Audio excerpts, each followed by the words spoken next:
Hey, hello folks. Alright, let's get into some of the questions that that people have been emailing me about. Now, if you emailed me a question a while back and I didn't answer it, don't hesitate to email me again. What I found was I was getting a bunch of emails in my spam box a month ago, and I don't normally check the spam box, so it's quite possible you messaged me and I didn't get the message, because previously Google used to never miss any of my messages. I was checking it every month and there was no proper email there. But lately the system's been not working as well.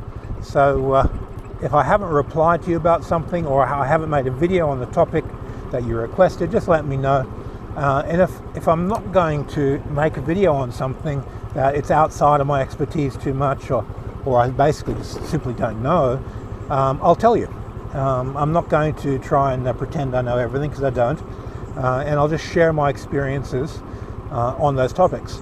Now, there's a lot of topics which I've investigated but haven't mastered, and I don't thoroughly know the topic, but I've established a direction that I know that works. So those types of emails, I'll share what I know, and then it's up to you to take it further.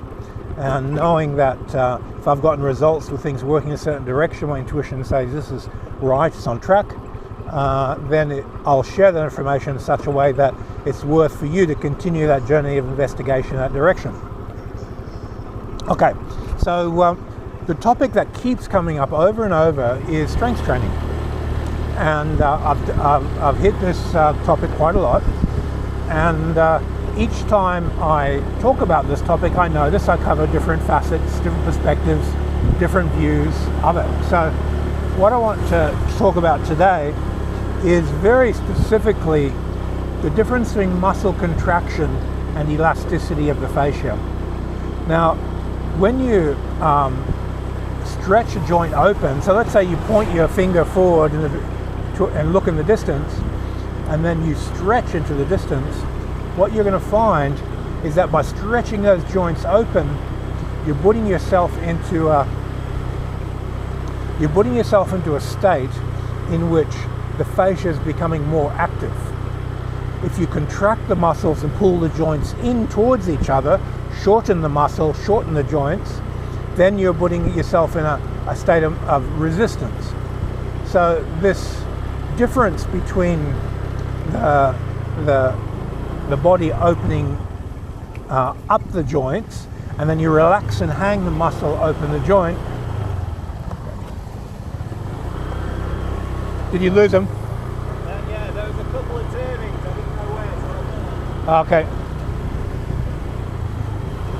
All right. So what we're really looking for, before you put the weight on your body, you open all the joints of the body up and you power stretch outwards. So just look at a point several meters away and stretch your fingers and everything inside you towards that point. Then create relaxation. Relax and hang the muscles while maintaining the feeling of openness. Vital breathe, and then calibrate the feeling of relaxation, hanging the muscles open the joints, with the vital energy, and then you get this vibratory state of what I just call sung, relaxed fascia activation, where you're in a relaxed elastic state, and now you're ready to lift the weight. Now you stretch a little bit out before you touch the weight, and then you relax your body in such a way to pull the weight into place. So as you pull the weight into place, into whatever movement you're going to do, you want to be having a sense of floating the weight on the facial web of the body. Now, let's say you do this with a chest press. You're on the bench, you pop the weight up, you want to get the weight to float, but you can't throw the weight around. But you're not in a state of tension, you're in a state of buoyancy in which you're floating that particular weight through the fascia line, and it's sort of like you're resting the weight on a trampoline. Now, if you put a weight on a trampoline, you want to bounce that weight on the trampoline, you'd have to jump on the trampoline to bounce the weight. So how do you do that? You just drop the hips, stretch the spine, amplify mass in the stretch and then release the stretch to lift the weight if you really need to peak something out. But simply doing 1 minute floats of a weight, you'll find that to have a huge benefit. So keeping that that buoyancy, that floatiness inside the weight, huge benefit. Now, once you've done a month of just learning how to float weight, then 3 months is what I prefer, because this is where your body goes through injury prevention. It gets used to holding and supporting that mass. Then you start opening and closing your joints. You pull the joint open to do a positive movement, and then you release and relax the joint open to do a negative motion. And you're controlling all the movements from the joints. This control of the movement from the joint allows you to move a few inches to start with, and after a few months you're going through most of the full range of movement.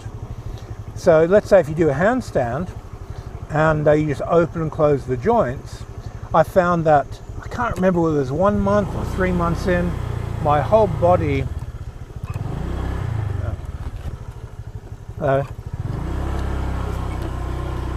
my whole body was lowering itself into a headstand position.